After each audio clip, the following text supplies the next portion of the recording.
Welcome to Luca and Miguel. Enjoy the video. In this video, I will explain how to chat on Duolingo. While direct messaging isn't currently available, Duolingo offers several engaging social features to connect with other learners. These tools are designed to make your language journey more interactive and motivating. You can team up with friends, compete in challenges, and celebrate milestones together, fostering a supportive learning environment. Let's explore how to maximize these social interactions within the app. Friends quests are a fantastic way to collaborate and stay motivated.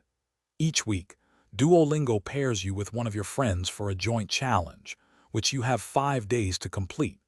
These quests might involve earning a certain amount of experience points or finishing a specific number of lessons together.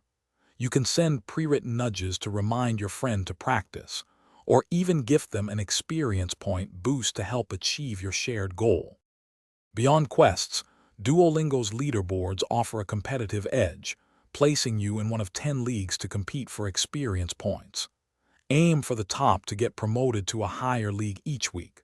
Additionally, you can establish a friend streak with up to 5 friends.